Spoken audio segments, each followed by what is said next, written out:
was to restate it. Male Voices is an opportunity for DDSB schools to highlight male engagement, but after listening to what Jeff had to say, I'd like to insert the word positive male engagement in the lives of our children within the DDSB.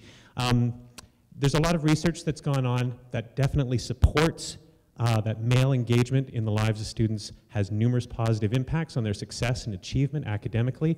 And this is where I'm going to flip to the next slide and show you something, because you'll notice that male has a bit of an asterisk by it. And this is where, when we were originally discussing this whole concept with Barbara Oram and Superintendent Camille Taylor, the concept of male voices, and if you can read the small print at the bottom, the term male is not an exclusive term, it's an inclusive term. It's a term that refers to all parents and all mentors who self-identify as male. So in trying to attract people to this project, we were not just looking at dads. We were also looking at those who are assuming the father role or assuming a male role within the lives of a child. They could be an uncle. They could be a grandfather. They could be a boyfriend stepping into that role. They could be a transgender person going through. And in some cases, it could actually be a mom who's taking over the role of being the male within the life of that child. So taking that into account, male is as inclusive as we could possibly get it. And we're hoping to get some moms who are taking on that role as we progress forward in this project that goes on year to year. The project itself started out almost 2 years ago. It's a little shocking to say, in May of 2013, when Barbara and Camille came to Barry and I and said we'd like to get this going. We had a discussion about, so how could we get more male engagement? Because, you know, we don't see a lot of dads out to Regional SCC, and we don't see a lot of dads at SCCs, and they don't come out to parent-teacher interviews, and so they're not really engaged. And this led to the question of, okay, well, they're not really engaged because we're not seeing them.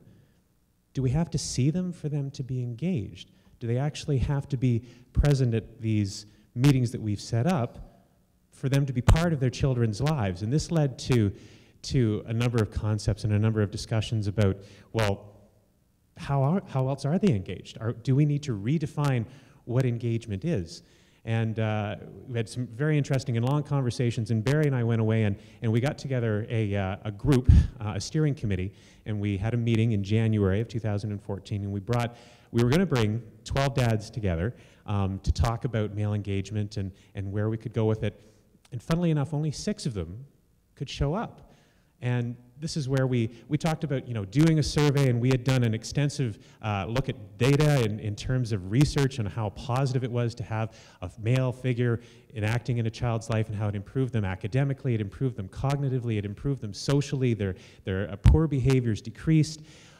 But when we only had 6 people show up, we asked the question, well, why did we only have 6? And that's when stories began rolling out. We had a dad who couldn't show up because he unfortunately was divorced, and that particular night, he had his kids.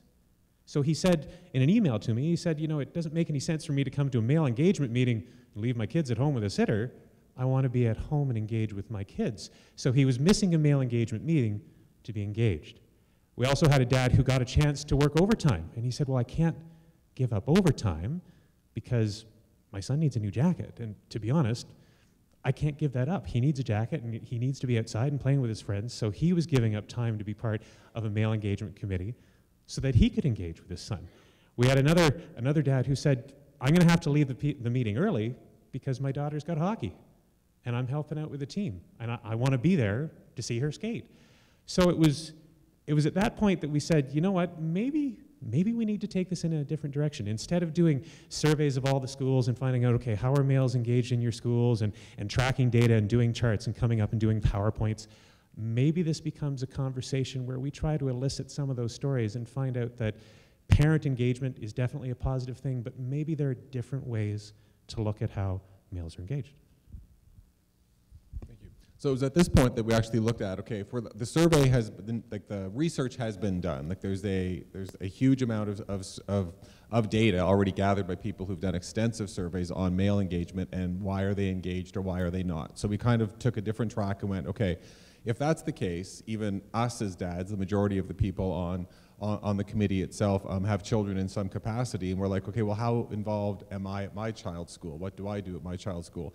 Being an administrator, I don't always have necessarily, if SCCs are the same night, I don't necessarily go because I've got mine, and then it's awkward if you go and you're already a principal in another school, and now you're sitting in another school where the principal knows that you're the principal, and it's just, you know, it's just become so, even thinking how involved am I in my child's school? When you started looking at that, we thought, okay, well, how are we going to do this? So what we looked at was, again, specifically looking at gathering stories of people who identify as male from all different kinds of diverse social realities. So we were looking at gleaning stories from people of, you know, differing ancestry, culture, heritage, family, gender identity, language, physical, intellectual ability, race, religion, sexual orientation, socioeconomic status, and trying to really glean what is it that makes some males more involved than others. And we came up with 3 questions.